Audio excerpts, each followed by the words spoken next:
नमस्कार,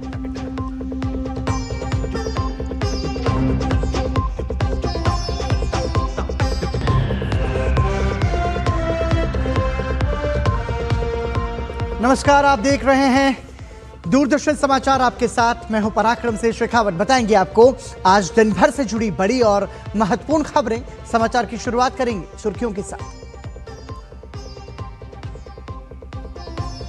हंगामे के साथ संसद के मानसून सत्र का समापन। कुल 12 विधेयक हुए पारित। हंगामे की भेंट चढ़ा सत्र। संसदीय कार्य मंत्री ने इसके लिए विपक्ष को ठहराया जिम्मेदार।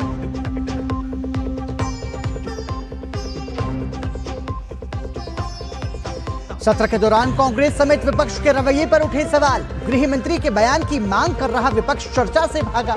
भाजपा ने कहा राहुल गांधी के अहंकार और अनुशासनहीनता की भेंट चढ़ा सत्र।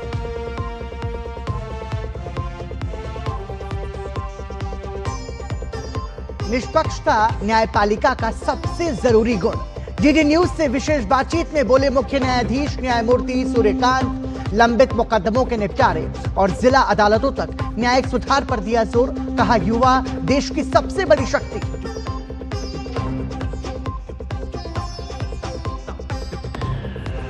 पंजाब की आप सरकार को 2 दिन में दूसरी बार लगा अदालत से झटका। पंजाब हरियाणा हाईकोर्ट ने रोकी Punjab state rural livelihood mission की भर्ती प्रक्रिया। भाजपा का सवाल, क्या मुख्यमंत्री मान का इस्तीफा मांगेंगे केजरीवाल?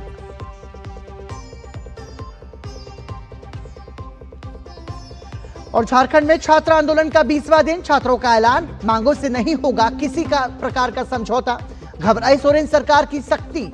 छावनी में तब्दील हुई रांची स्टेडियम और आसपास के इलाके में ड्रोन से निगरानी।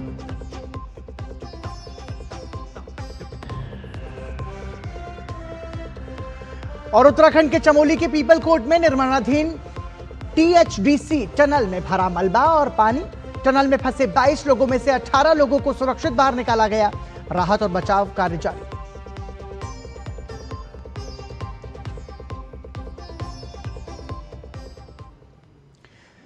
संसद का मानसून सत्र विपक्ष के हंगामे के बीच समाप्त हो गया। 20 जुलाई से शुरू हुए इस सत्र के दौरान दोनों सदनों में कई महत्वपूर्ण विधायी कार्य हुए। इस दौरान कुल 12 विधेयक पारित हुए। हालांकि विपक्ष और सरकार के बीच लगातार टकराव के चलते सदन की कार्यवाही कई मौकों पर हंगामे और विरोध की भेंट चढ़ी। पूरे सत्र के दौरान और खासतौर पर अंतिम दिन चर्चा से दूर भागने को लेकर विपक्ष सवालों के घेरे में है।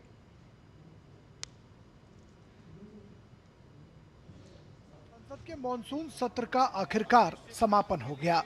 20 जुलाई से शुरू हुए संसद सत्र की कार्यवाही यूं तो 13 अगस्त तक चली, लेकिन इस सत्र को सिर्फ और सिर्फ हंगामे के लिए याद किया जाएगा। सत्र के अंतिम दिन भी विपक्ष ने दोनों सदनों में खूब हंगामा खड़ा किया, जिसकी वजह से पहले लोकसभा और फिर राज्यसभा की कार्यवाही को अनिश्चित काल के लिए स्थगित कर दी गई।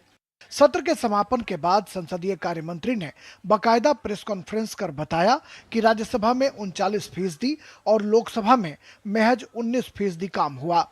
किरण रिजिजू ने कहा कि बिजनेस के लिहाज से ये सत्र काफी अच्छा रहा और इस सत्र में कुल 12 विधेयक पारित हुए, लेकिन सदन में चर्चा नहीं हो पाने का बेहद मलाल है संसदीय कार्य मंत्री को।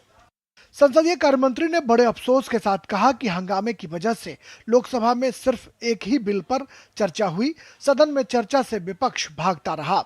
मॉनसून सत्र में जिन 12 विधेयकों को संसद से पारित किया गया, उनमें खास विधेयकों के रूप में सार्वजनिक परीक्षा संशोधन विधेयक, राष्ट्रीय गौरव अपमान निवारण संशोधन विधेयक, जन्म और मृत्यु पंजीकरण संशोधन विधेयक, सर्वोच्च न्यायालय न्यायाधीशों की संख्या संशोधन विधेयक, सूक्ष्म लघु और मध्यम उद्यम विकास संशोधन विधेयक, राष्ट्रीय सहकारी विकास निगम संशोधन विधेयक के नाम शामिल हैं।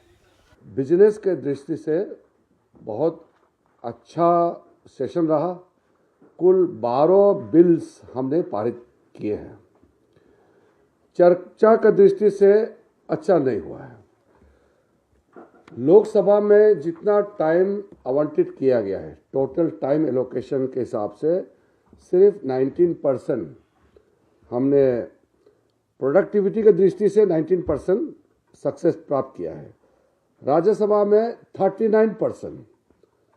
राज्यसभा में अपोजिशन पार्टी हंगामा करके कभी कभी वॉकआउट भी करते थे तो बाकी मेजॉरिटी पार्टीज, एनडीए के और कुछ अपोजिशन पार्टी के एमपीज ने डिबेट डिस्कशन में हिस्सा लिया। वहीं राज्यसभा में विपक्ष के नेता और कांग्रेस अध्यक्ष मल्लिकार्जुन खड़गे ने आरोप लगाया कि हल्द्वानी में मेरे भाषण के बाद बीजेपी के लोगों ने उस मंच को शुद्ध करने के लिए वहां हवन किया। राज्यसभा में सदन के नेता और केंद्रीय मंत्री जेपी नड्डा ने विपक्ष के नेता मल्लिकार्जुन खड़गे को जवाब देते हुए कहा कि खड़गे जी ने जो कहा वह वाकई दुखद है। बीजेपी ऐसी गतिविधियों का समर्थन नहीं करती है, हम इसकी जांच करेंगे। मेरे स्पीच होने के बाद कल वो लोग, बीजेपी के लोग सब मिलके हवन करके उस स्टेज का शुद्धिकरण करने का काम किए। इस तरह की एक्टिविटी को भारतीय जनता पार्टी कभी भी सब्सक्राइब नहीं करती है। मैं भर्त्सना करता हूं। संसद के मकर द्वार का नजारा भी बदला बदला सा नजर आ रहा था, जब एक तरफ विपक्ष तो दूसरी तरफ सत्तारूढ़ बीजेपी के सांसद भी जेपीएससी में गड़बड़ी को लेकर धरना प्रदर्शन पर उतारू हो गए। स्थिति एक बार ऐसी बेकाबू हुई कि सत्ता और विपक्ष दोनों को करीब आते देख सुरक्षा कर्मियों को घेराबंदी करनी पड़ी। राहुल गांधी में यदि हिम्मत है तो झारखंड में छात्रों के आंदोलन संस्थल पर जा करके बात करे। पहले था पेपर लीक का मुद्दा, फिर जब उस पर कानून बनाए तो उसके बाद जो 20 तारीख को अत्याचार हुआ है, दिल्ली की सड़कों पर अत्याचार हुआ, पटना में हुआ, लखनऊ में हुआ, इलाहाबाद में हुआ, देश के अलग अलग हिस्सों में जो नौजवानों पे हमले हुए हैं, ये दो महत्वपूर्ण मुद्दों पर हम लोग चर्चा चाहते थे। भारी गगनभेदी नारों के बीच सत्ता और विपक्ष दोनों टकराहट की मुद्रा में हैं, दोनों एक दूसरे से जवाब मांग रहे हैं। एक तरफ झारखंड के बीजेपी के सांसद राहुल गांधी से जवाब देने की अपील कर रहे हैं, तो वहीं विपक्ष के लोग जो हैं वो कहीं ना कहीं अनेक मुद्दों पर सत्ता पक्ष को घेरने की कोशिश कर रहे हैं। खान और खनिज संशोधन विधेयक को मॉनसून सत्र के अंतिम दिन राज्यसभा से मंजूरी प्रदान की गई। सत्ता पक्ष ने शीतकालीन सत्र में विपक्ष से अच्छे मंसूबे के साथ सदन में आने की उम्मीद जताई है। शैलेंद्र मिश्र और ऋषि कुमार के साथ राजेश राज, डीडी न्यूज, दिल्ली। संसद भवन में 28 जुलाई को कांग्रेस सांसद प्रियंका गांधी के दिए गोमूत्र विशेषज्ञ वाले बयान ने नया मोड़ ले लिया है। देश भर के शिक्षाविदों और वैज्ञानिकों ने प्रियंका गांधी के बयान पर कई सवाल खड़े किए हैं। शिक्षाविदों ने लोकसभा स्पीकर के सामने एक याचिका भी रखी है। शिक्षाविदों ने टिप्पणी के विरोध में change.org पर शुरू की गई ऑनलाइन याचिका को 14,000 से अधिक सत्यापित हस्ताक्षर मिल चुके हैं। देखिए धीरज कुमार की यह रिपोर्ट।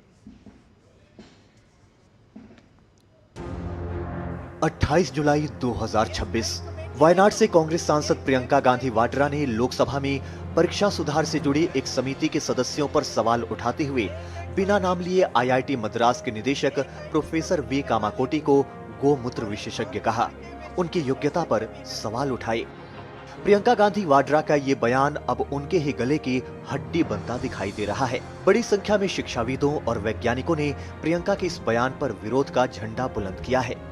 एकेडमिक समुदाय ने आईआईटी मद्रास के डायरेक्टर प्रोफेसर वी कामाकोटी के खिलाफ की गई टिप्पणी पर जवाबदेही की मांग की, साथ ही एक याचिका के जरिए लोकसभा स्पीकर ओम बिरला से दखल देने और अपमानजनक शब्द वापस लेने की मांग की है।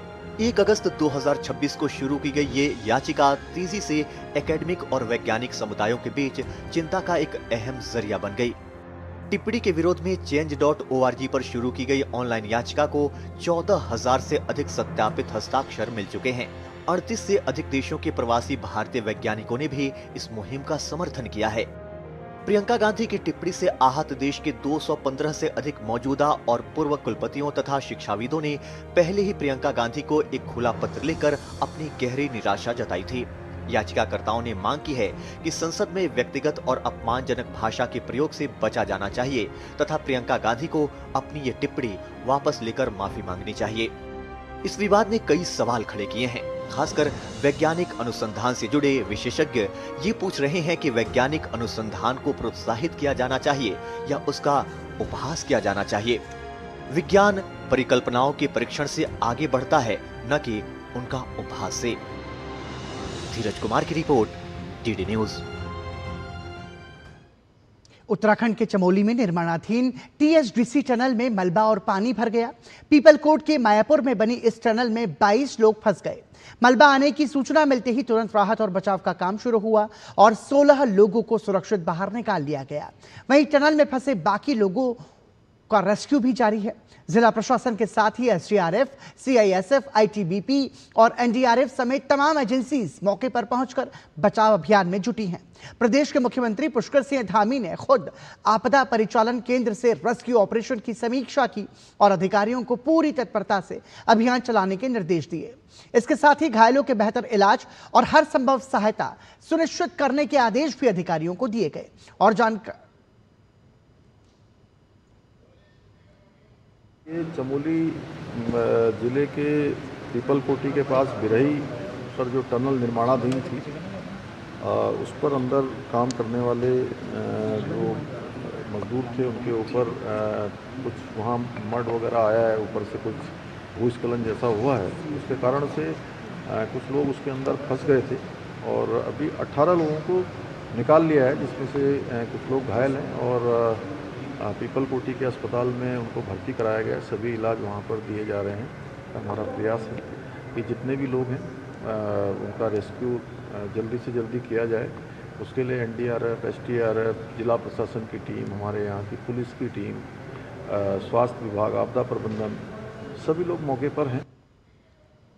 तो राहत और बचाव अभियान जो है वो बहुत ही युद्ध स्तर पर लगातार जारी है। और जानकारी के लिए चमोली से हमारे साथ जुड़ रहे हैं हमारे संवाददाता सुरेंद्र सिंह रावत। सुरेंद्र, समझना चाहेंगे 22 में से 18 लोगों को सुरक्षित निकाल लिया गया है, पूरा प्रशासन वहां पर तैनात है। जो बचे हुए लोग हैं उनकी क्या स्थिति है, उनको निकालने के किस तरीके के प्रयास फिलहाल जारी हैं और क्या ये ऑपरेशन अभी भी जारी है?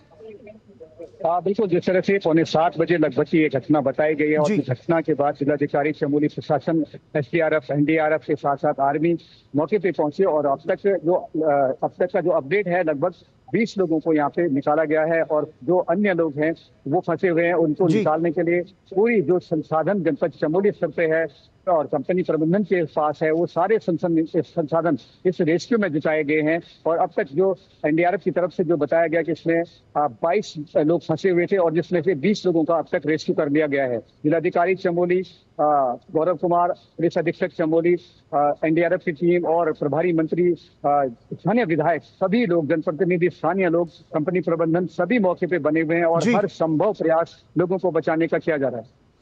अभी फिर भी समझना ये चाहेंगे हम कि जो स्थिति है, जो बचे हुए लोग हैं, क्या वो जीवित हैं और कितनी संभावना है, किस तरीके के प्रयास हैं कि वो सुरक्षित निकाल लिए जाएं? क्योंकि जिस तरह से टनल के अंदर के जो हालात हैं वो काफी भयावह हैं और खौफनाक हैं। इस तरह से जो प्रभारी मंत्री अभी जो टनल के अंदर निरीक्षण करके आए तो उनका कहना भी यही था कि वो अब हर संभव प्रयास भले ही कर रहे हैं, लेकिन जिस तरह के हालात हैं वो काफी खतरनाक हैं और जो लोग अंदर फंसे हैं उनके बचने की जो गुंजाइश है वो बहुत ही संशय में है कि वो ये कहा नहीं जा सकता है कि वो सलामत होंगे या ठीक होंगे, लेकिन इस तरह कहीं ना कहीं इस पर संशय बना हुआ। लेकिन जो रेस्क्यू टीम यहाँ पे है वो लगातार हर संभव कोशिश और समय पर उन लोगों को वहां से रेस्क्यू करने की कोशिश कर रही है। बिल्कुल, लेकिन इसके साथ साथ चूंकि 18 लोग वहां पर से सुरक्षित बचा लिए गए हैं, ये भी अपने आप में महत्वपूर्ण है। और हमने देखा मुख्यमंत्री पुष्कर सिंह धामी खुद व्यक्तिगत रूप से इस पूरी घटना की निगरानी कर रहे थे, जिस तरीके से बचाव अभियान चलाया जा रहा था उसकी निगरानी कर रहे थे। तो जो सुरक्षित लोग बचाए गए हैं उन्हें बेहतर उपचार मिल सके, उसको लेकर के भी बहुत सारी व्यवस्थाएं की गई हैं। जी बिल्कुल, जैसे हम अभी जिस तरह से जो जितने लोग रेस्क्यू करे गए वो सारे जिला अस्पताल गोपेश्वर ले जाए गए हैं और लगभग 8 से 10 एम्बुलेंस यहाँ पे लगाई गई हैं। जिला अस्पताल में भी पूरी टीम है। आप लोग ये देख सकते हैं कि ये स्पॉट पे इस समय रेस्क्यू जो चल रहा है, पीछे आर्मी, एसडीआरएफ, एनडीआरएफ उस मुहाने पे खड़े हैं जिस टनल के अंदर ये पूरी घटना हुई थी। मतलब लगभग आधी रात का समय होने आया है और जो बचाव अभियान है वो अभी भी लगातार जारी है। और जिस तरीके से वहां पर एसडीआरएफ, एनडीआरएफ की जो टीम है वो भी तैनात है, तो किस तरह की चुनौतियों का सामना वहां पर करना पड़ रहा है? चूंकि रात का समय भी है, तो किस तरीके के हालात, और यदि आप बता पाए वहां पर। बिल्कुल, जिस तरह से जो रेस्क्यू जब शुरू हुआ था उसमें जिला प्रशासन की टीम, आपदा प्रबंधन, एसडीआरएफ, एनडीआरएफ, आर्मी की टीम, लोकल पुलिस, पूरी फोर्स यहाँ पे उसी समय से तैनात थी और उसी रेस्क्यू के चलते जो तेज युद्ध स्तर पे जो रेस्क्यू हुआ था उसी के चलते 20 लोगों को अब तक निकाला गया और अभी भी जो बाकी लोग हैं उनको निकालने के लिए पूरी तत्परता के साथ, पूरी संवेदनशीलता के साथ पूरा जो जनपद का प्रशासन है, जो पूरी फोर्स है हमारी, वो यहाँ पे लगी हुई है और हर संभव प्रयास उन जो बाकी लोग शेष हैं उन्हें निकालने की कोशिश की जा रही है। बिल्कुल, लेकिन एक महत्वपूर्ण सवाल यहाँ पर यह भी है, देखिए चमोली एक ऐसा क्षेत्र है जहाँ पर इस तरीके की जो आपदाएं हैं वो आती रहती हैं। हमने कुछ समय पहले ही, कुछ दिनों पहले की बात है, जो हमने देखा था कि एक ब्रिज जो था वो तेज पानी के बहाव में वो ब्रिज बह गया था। तो ऐसे में चुनौतियां और ज्यादा बढ़ जाती हैं। तो इस तरह की आपदा से निपटने को लेकर के सरकार जो है उसके किस तरीके के प्रयास हैं? बिल्कुल, क्योंकि जब जैसी ये घटना हुई तो चमोली में 2021 में जो रैनी की घटना हुई थी उसके बाद कुछ दिन पहले तमक नाला आपने देखा होगा किस तरह से विभत्स स्वरूप लेकर आया था, लेकिन और आज इस तरह से ये घटना यहाँ पे घटी है। कहीं ना कहीं पूरे उत्तराखंड के सरकार के साथ साथ संसाधनों से जुड़े लोग, सिस्टम से जुड़े लोगों के सामने इस तरह के हालातों में एक बहुत बड़ी चुनौती होती है कि किस तरह से लोगों की जान बचाई जाए। उसी तरह की घटना जब यहाँ पे टीएसडीसी टनल पे हुआ था तो उसके चलते जो हर संभव प्रयास पूरे सिस्टम के तरफ से, सरकार की तरफ से, लोकल प्रशासन की तरफ से यहाँ पे किए जा रहे हैं। जी, बहुत बहुत धन्यवाद इस चर्चा में हमारे साथ जुड़ने के लिए और ये तमाम सारी जो जानकारी वो ग्राउंड जीरो से हमारे दर्शकों तक पहुंचाने के लिए। तो आप ये देखिए कि जो हालात हैं वो बेहद चुनौतीपूर्ण हालात हैं, लेकिन बावजूद इसके लगातार वहां पर काम जारी। बहुत बहुत धन्यवाद सुरेंद्र सिंह रावत, ये तमाम सारी जानकारी हम तक पहुंचाने के लिए। तो अभी भी ग्राउंड जीरो पर लगातार वहां पर बचाव अभियान जारी है और पूरी मुस्तैदी के साथ जो प्रशासन है और जो पुष्कर सिंह धामी सरकार है वो राहत और बचाव अभियान में लगी हुई है। बढ़ते हैं आगे। भारत और केनिया के बीच संसदीय और द्विपक्षीय संबंधों को मजबूत करने पर जोर दिया गया है। उपराष्ट्रपति और राज्यसभा के सभापति सीपी राधाकृष्णन ने केनिया की नेशनल असेंबली के स्पीकर डॉक्टर मोसेस एम वेंटकुला से मुलाकात की। बैठक में डिजिटल तकनीक और पेपरलेस संसद के क्षेत्र में भारत के अनुभव साझा करने पर चर्चा हुई। उपराष्ट्रपति ने केनिया में क्षमता निर्माण के लिए भारत के सहयोग का भी जिक्र किया।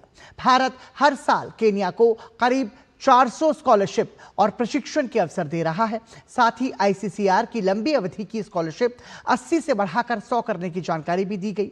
दोनों पक्षों ने संसदीय संपर्क और आपसी सहयोग को और मजबूत करने पर जोर दिया।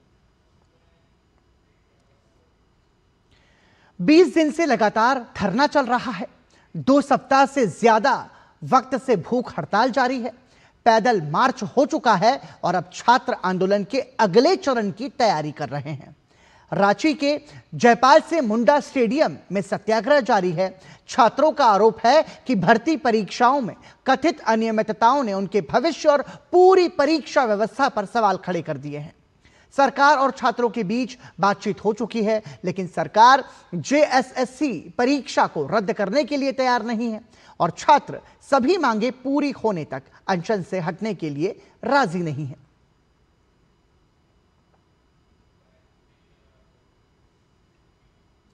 बीस दिन बीत चुके हैं और हेमंत सोरेन सरकार भूख हड़ताल से बेहाल और कमजोर हो चुके छात्रों की मांगे मानने को अब भी तैयार नहीं है। जिस प्रकार हम लोगों का शांतिपूर्ण चल रहा था, संवैधानिक तरीके से जो हम अपनी मांग के लिए धरना पे बैठे हैं वो इसी प्रकार से चालू रहेगा जब तक हमारी मांगों पर सरकार विचार नहीं करती, जब मांगे पूरी नहीं करती। पहले दिन से ही आंदोलन को कमजोर करने की हो रही है, पर छात्रों ने यह जता दिया कि वो एकजुट हैं और किसी प्रकार को तोड़ने फोड़ने या साजिश को छात्रों ने अपनी एकता के दम से ठीक कर लिया, नहीं होने दिया। हम लोग का जो अनिश्चितकालीन धरना हो जारी रहेगा। 15 अगस्त को भव्य तिरंगा यात्रा करने जा रहे हैं। इसके पहले हर रोज की तरह हम लोग का जो कार्यक्रम रहता है, जिसके द्वारा हम लोग सरकार को अपनी मांगों से अवगत कराते हैं, वो कार्यक्रम चलता रहेगा। विधानसभा तक कूच कर अपनी आवाज विधानसभा पहुंचाने वाले छात्र अब सड़कों पर भी आवाज बुलंद कर रहे हैं। जयपाल सिंह मुंडा स्टेडियम से एल्बर्ट एक्का चौक तक प्रदर्शनकारियों ने पैदल मार्च निकाला। हाथों में मोमबत्तियां, दिल में तिरंगा और जुबान पर एक ही सवाल, अगर व्यवस्था पूरी तरह से ठीक है, कहीं कोई खामी नहीं है, तो स्वतंत्र और निष्पक्ष जांच से परहेज आखिर क्यों? सरकार से डिमांड करेंगे कि हम आज 20 दिन हुआ है, तो ये 20 दिन का सफ़र आसान नहीं रहा है, लेकिन हम लोग यही बताना चाहेंगे कि सरकार मुद्दों पे बात करे, हमसे बात करे और समस्याओं का सॉल्यूशन करे। केवल सीबीआई से नहीं बल्कि एक लिमिटेड टाइम ड्यूरेशन में मांग को पूरा करने का बात कर रहे हैं, उस लिमिटेड समय में जांच को पूरा करना। छात्रों की मांगे और मामला अब सिर्फ धरना स्थल तक ही सीमित नहीं है। आंदोलन को राजनीतिक समर्थन भी मिल रहा है और इसका मुद्दा अब संसद तक पहुंच चुका है। संसद परिसर में भाजपा सांसदों ने सोरेन सरकार के खिलाफ जोरदार प्रदर्शन किया, छात्रों पर हुए लाठीचार्ज और बर्बरता की कड़े शब्दों में निंदा की और राज्य सरकार को घेरा। राहुल गांधी चोर है, उसमें हिम्मत नहीं है, करोड़ों रुपया कमाता है झारखंड से, वो देश को तोड़ना चाहता है, हमारे बच्चों के भविष्य को 7 साल से बर्बाद कर दिया है, वहां से पैसा लूट कर आता है, कांग्रेस पार्टी को चलाता है। उनमें इतनी हिम्मत और हैसियत नहीं है कि सरकार से समर्थन वापस ले। जब तक इंक्वायरी नहीं होगी तब तक हम आदित्य साहू जी अपने प्रदेश अध्यक्ष जी के नेतृत्व में आंदोलन करते रहेंगे। कांग्रेस के समर्थन से, विपक्ष के समर्थन से झारखंड में सरकार चल रही है और हमारे छात्र वहां 20 दिन से आंदोलन कर रहे हैं। अगर राहुल गांधी में दम है तो झारखंड में जाकर के छात्रों से बात करे, ये वहां पर संरक्षण दे करके, समर्थन से दे करके वहां पर झारखंड के छात्रों का नौकरी बेचने का काम कर रहा है राहुल गांधी।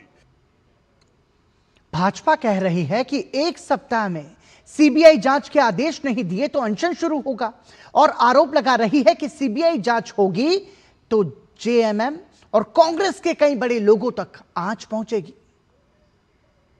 आंदोलनकारी रघुवर दास सरकार को चेतावनी देना चाहता, 1 सप्ताह के अंदर जो हमारे छात्रों का डिमांड है, हमारी बच्चियों का डिमांड है, हमारे बच्चों का डिमांड है, अगर 1 सप्ताह के अंदर पूरे मामले का सीबीआई जांच का आदेश नहीं दिया तो मैं भगवान बिरसा मुंडा मैं भी अनशन में बैठूंगा। जब लहू बहा झारखंड में, उस लहू को देखने भी नहीं गए और आज हद हो गई। जो प्रोटेस्ट मार्च रांची में हुआ, लगभग 600 बच्चों पर एफआईआर हुआ है। क्यों एफआईआर हुआ? वो बच्चे तो गए थे प्रोटेस्ट करने, शांतिपूर्वक करने गए थे, कोई उपद्रव नहीं हुआ था, किसी प्रकार की पत्थरबाजी नहीं हुई थी।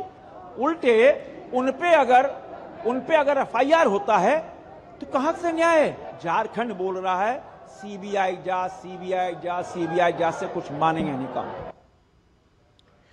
भारत के मुख्य न्यायाधीश जस्टिस सूर्यकांत ने कहा है, जिला अदालतों में बुनियादी सुविधाएं नहीं होंगी तो न्यायपालिका के लिए आदर्श स्थिति नहीं होगी। डीडी न्यूज से एक्सक्लूसिव बातचीत में उन्होंने कहा कि समिति की रिपोर्ट आने के बाद सरकारों से आवश्यक सुविधाओं पर बात की जाएगी। जितनी बुनियादी सुविधाएं हैं वो जब तक डिस्ट्रिक्ट कोर्ट्स में नहीं होंगी तो एक जुडिशरी के लिए ये कोई एक आदर्श स्थिति नहीं होगी। इसके लिए सबसे पहले मैंने, ऐसा पहले नहीं हुआ, मैंने एक सुप्रीम कोर्ट के जज की सुपरविज़न में एक कमेटी का कॉन्स्टिट्यूट किया है, जिसमें ऑल इंडिया में जुडिशरी के इंफ्रास्ट्रक्चर को लेकर के उस कमेटी ने सारे देश का एक अवलोकन किया है। वहाँ पर किस किस्म की सुविधाओं की आवश्यकता है, उन्होंने उसका बहुत ही साइंटिफिक तरीके से उसका अध्ययन किया है और उस रिपोर्ट के बाद मैं सरकार से निवेदन करूँगा कि डिस्ट्रिक्ट कोर्ट्स में जहाँ जहाँ जो आवश्यक सुविधाएं हैं वो मिलनी चाहिए। सीजीआई ने डीडी न्यूज से एक्सक्लूसिव बातचीत में कहा कि न्यायपालिका में पेंडिंग केस एक चैलेंज है, लेकिन इसमें सुधार हुआ है। उन्होंने कहा कि हर मुकदमे का निपटारा तय समय में होना चाहिए, लेकिन हर मुकदमे का समय एक जैसा निश्चित नहीं हो सकता। भारतवर्ष में जुडिशरी में, न्यायपालिका में केसेस की जो पेंडेंसी है, ये एक हमारे लिए चैलेंज है। इसमें काफ़ी सुधार हुआ है, लेकिन उस सुधार के बावजूद भी जनमानस की अपेक्षा बिल्कुल सही है कि हर मुकदमे का फैसला एक निश्चित समय में और जल्दी हो। हर प्रकार के मुकदमे का एक जैसा समय निश्चित नहीं हो सकता, लेकिन ये समय सीमा कितनी हो, इस पर हमने एक कमेटी कॉन्स्टिट्यूट की है। उनकी हम वो जो रिकमेंडेशंस करते हैं उसके आधार पर हम समय सीमा निश्चित करते हैं, और इस पर काफ़ी बड़ा एक हमें कामयाबी इसमें मिली है। कानूनों तक पहुंच को आसान और नागरिक केंद्रित बनाने की दिशा में बड़ी पहल करते हुए केंद्रीय कानून और न्याय राज्य मंत्री अर्जुन राम मेघवाल ने आज नई दिल्ली के कर्तव्य भवन में नए इंडिया कोर्ट पोर्टल का शुभारंभ किया। इस मौके पर भारत के अटॉर्नी जनरल आर वेंकट रमणी, विधायी विभाग के सचिव डॉक्टर राजीव मणि और अन्य वरिष्ठ अधिकारी मौजूद रहे। नए रूप में तैयार इंडिया कोर्ट पोर्टल का उद्देश्य नागरिकों के लिए कानूनों तक पहुंच को आसान, तेज और अधिक सुविधाजनक बनाना है। पोर्टल में एआई आधारित खोज, सिमेंटिक और वॉइस सर्च, बेहतर नेविगेशन और बहुभाषी पहुंच जैसी नई सुविधाएं शामिल की गई हैं। इंडिया कोर्ट पोर्टल पर संविधान, केंद्रीय अधिनियम, नियम और अन्य विधायी जानकारी एक ही जगह पर उपलब्ध है। नए पोर्टल के जरिए लोग कानूनों में हुए संशोधनों और उनके विधायी इतिहास तक आसानी से पहुंच सकेंगे। पोर्टल को ई गजेट प्रणाली से भी जोड़ा गया है। इसके अलावा दस्तावेज देखने की बेहतर सुविधा, क्यूआर कोड के जरिए पहुंच और नागरिकों से प्रतिक्रिया लेने की व्यवस्था भी शामिल की गई है। नए पोर्टल के जरिए संविधान की 8वीं अनुसूची में शामिल सभी 22 भाषाओं में कानूनों तक एआई आधारित बहुभाषी पहुंच उपलब्ध कराने का भी प्रयास किया गया है। इसका उद्देश्य कानूनों को नागरिकों के लिए अधिक खोज योग्य, सुलभ और उपयोगी बनाना है। अर्जुन राम मेघवाल ने कानूनों को सभी के नागरिकों के लिए आसानी से उपलब्ध और समझने योग्य बनाने की जरूरत पर जोर दिया। उन्होंने कहा कि तकनीक के इस्तेमाल से कानून तक लोगों की पहुंच को और मजबूत किया जा सकता है। केंद्रीय रेल मंत्री अश्विनी वैष्णव ने केंद्रीय मंत्री किरेन रिजिजू और डॉक्टर मनसुख मांडविया को रेलवे के वॉर रूम की कार्यप्रणाली से अवगत कराया। इस दौरान मंत्रियों ने लाइव स्टेशन फीड, एआई आधारित सिस्टम और ट्रेन मूवमेंट डेटा के जरिए रेलवे परिचालन की निगरानी की व्यवस्था को करीब से देखा। साथ ही उन्होंने देखा कि कैसे रेलवे के वॉर रूम में रियल टाइम डेटा के आधार पर रेल गतिविधियों पर नजर रखी जाती है और जरूरत पड़ने पर समय पर कार्रवाई की जाती है। भारत और लाइबेरिया के बीच द्विपक्षीय संबंधों को और मजबूत करने की दिशा में महत्वपूर्ण बातचीत हुई है। लाइबेरिया की विदेश मंत्री सारा बेइसोलोव न्यांती ने आज भारत का आधिकारिक दौरा किया। नई दिल्ली में उन्होंने विदेश मंत्री डॉक्टर एस जयशंकर के साथ द्विपक्षीय वार्ता की। बैठक में दोनों मंत्रियों ने तकनीक, कृषि, स्वास्थ्य, खनन, ऊर्जा, व्यापार और निवेश, शिक्षा, क्षमता निर्माण और दोनों देशों के लोगों के बीच संपर्क समेत द्विपक्षीय सहयोग के पूरे दायरे की समीक्षा की। क्षेत्रीय और बहुपक्षीय मुद्दों पर भी विचारों का आदान प्रदान हुआ। भारत के विदेश मंत्री डॉक्टर एस जयशंकर ने आज नई दिल्ली में लाइबेरिया के दूतावास के उद्घाटन और औपचारिक रूप से खुलने पर विदेश मंत्री न्यांती को बधाई दी। दोनों पक्षों ने शांति, विकास और ग्लोबल साउथ की आवाज को मजबूत करने के लिए बहुपक्षीय मंचों पर सहयोग बढ़ाने पर भी चर्चा की। साथ ही संयुक्त राष्ट्र सुरक्षा परिषद समेत बहुपक्षीय संस्थाओं में सुधार की जरूरत पर जोर दिया। वित्त मंत्री निर्मला सीतारमण ने जयपुर दौरे के दौरान स्थानीय स्टॉल पर पहुंचकर चाय की चुस्की ली। इस मौके पर उन्होंने डिजिटल भुगतान करके वोकल फॉर लोकल के साथ डिजिटल इंडिया का बड़ा संदेश भी दिया। वित्त मंत्री ने कहा कि प्रधानमंत्री मोदी की परिकल्पना से देश में आज स्थानीय उद्यम के साथ डिजिटल ट्रांजैक्शन को अभूतपूर्व प्रोत्साहन मिला है। बता दें कि वित्त मंत्री ब्रिक्स देशों की वित्त मंत्रियों और केंद्रीय बैंक के गवर्नर्स की बैठक में शामिल होने के लिए जयपुर पहुंची हैं।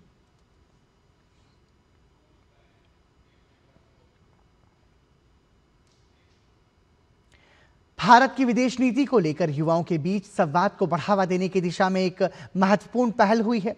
विदेश सचिव विक्रम मिस्री ने एमपी लीड्स फेलोज के एक समूह के साथ मुलाकात कर भारत की विदेश नीति, वैश्विक चुनौतियों और बदलते अंतर्राष्ट्रीय परिदृश्य पर विस्तार से चर्चा की। इस दौरान भारत की विदेश नीति और अंतर्राष्ट्रीय मामलों से जुड़े विभिन्न मुद्दों पर युवाओं के साथ विचारों का आदान प्रदान हुआ। इस अवसर पर राज्यसभा सांसद डॉक्टर अजीत माधवराव गोपछड़े भी मौजूद रहे।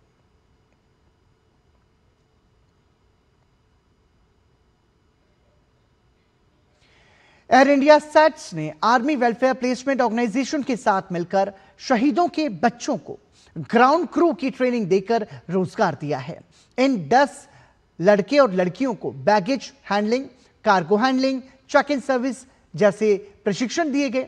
ये कॉरपोरेट जगत की हमारे फौजियों के परिवारों के लिए छोटी सी भेंट का एक उदाहरण है। आर्मी वेटरन्स या आर्मी जो है एक ऑर्गेनाइजेशन नहीं है, एक बहुत बड़ी फैमिली है। और जो हमारे वेटरन्स हैं और जो हमारे वीर नारी हैं या उनके डिपेंडेंट्स हैं, वो हमारी एक एक्सटेंडेड फैमिली है और उनकी जिम्मेदारी भी आर्मी का एक मेन अहम जिम्मेदारी बन जाती है।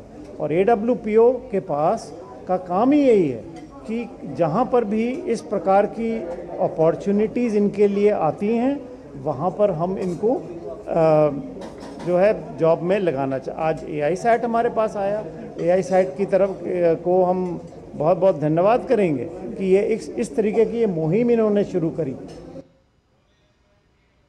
AISAT जो हमारी वैल्यूज़ है, हम तुरंत इस अपॉर्चुनिटी को लेना चाहते थे, जो हमने ली। हमारा फर्स्ट बैच आज 10 लोगों का हैज़ फिनिश ट्रेनिंग और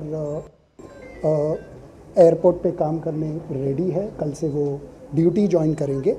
और जब ये ट्रेन हो रहे थे, हमने ऑलरेडी और 46 सिलेक्ट कर चुके हैं हम हैदराबाद और त्रिवेंद्रम में। तो I think this is just the beginning.